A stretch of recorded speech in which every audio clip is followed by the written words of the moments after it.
भूमि दोष क्या है? भूमि दोष को पहचानने का तरीका क्या है? किस भूमि पर मकान नहीं बनाना चाहिए? घर बनाने से पहले उस भूमि को कैसे पहचानते हैं?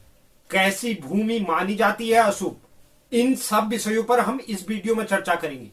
वास्तु के अनुसार भूमि में नकारात्मक ऊर्जा होने से वहां आप चाहे घर बनाएं या ऑफिस बनाएं, ऐसी जगहों पर आर्थिक हानि होने की हमेशा आशंका रहती है। उस भूमि की नकारात्मक ऊर्जा से व्यक्ति की नौकरी और व्यापार में बाधाएं आती हैं। ऐसे में भूमि की सकारात्मक और नकारात्मक ऊर्जा की पहचान करना बहुत जरूरी है। आपने कई लोगों को कहते हुए सुना होगा कि किसी विशेष जगह पर जाते ही उनके साथ कोई विचित्र घटनाएं होने लगती हैं, या फिर किसी नए घर में जाते ही उनके जीवन में समस्याएं शुरू हो गई हैं। वास्तु के अनुसार इसका एक कारण भूमि दोष ही है। कभी कभी बहुत वर्षों तक भूमि को ऐसे ही सुनसान छोड़ देने पर उसमें नकारात्मक शक्ति भर जाती है। ऐसे में आप इस नकारात्मक ऊर्जा से भरी भूमि पर रहना शुरू कर देते हैं या आप व्यापार करते हैं तो आपको कई तरह की समस्याओं का सामना करना पड़ता है। ऐसे में आप कुछ बातों का ध्यान रखकर भूमि के अंदर नकारात्मक शक्तियों का अंदाजा लगा सकते हैं। अगर बात करें भूमि दोष को हम कैसे पहचानें, इसका तरीका क्या है?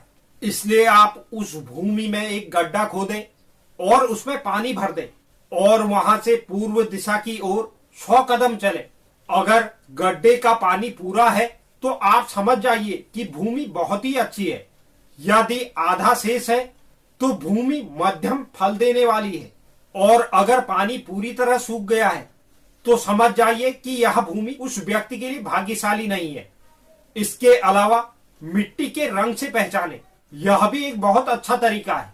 अगर उस भूमि की मिट्टी पीली या सफेद है तो वह भूमि बेहतर मानी जाती है।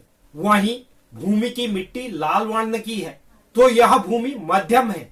वहीं अगर मिट्टी का वर्ण काला है तो इस भूमि को दोषपूर्ण माना जाता है। अब बात करते हैं किस तरह की भूमि में मकान नहीं बनाना चाहिए।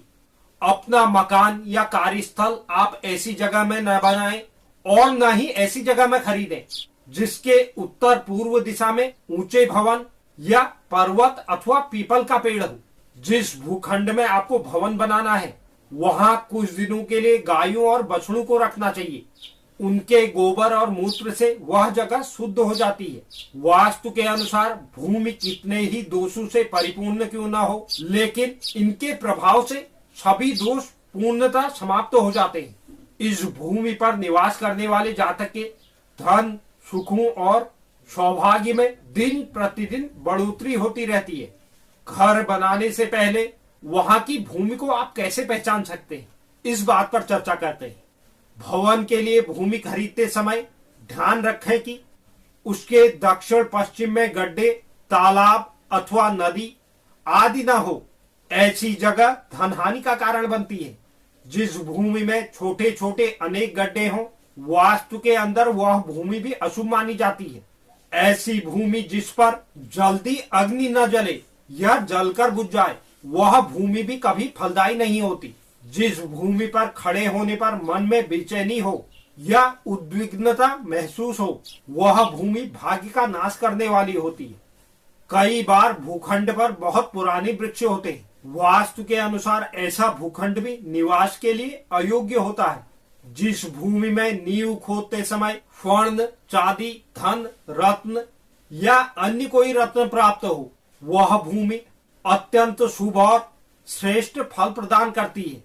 इसके विपरीत अगर भूमि में कोयला या हड्डियां निकलती है तो ऐसी भूमि अशुभ मानी जाती है। तो आप जब भी अपने लिए निवास बनाएं या निवास के लिए जगह खरीदें तो आपको इन चीजों का ध्यान देना बहुत आवश्यक है। तो यह भूमि दोष से संबंधित एक महत्वपूर्ण जानकारी थी। अगर जानकारी आपको पसंद आई तो वीडियो को लाइक करें, चैनल को सब्सक्राइब करें और पेज को फॉलो जरूर करें।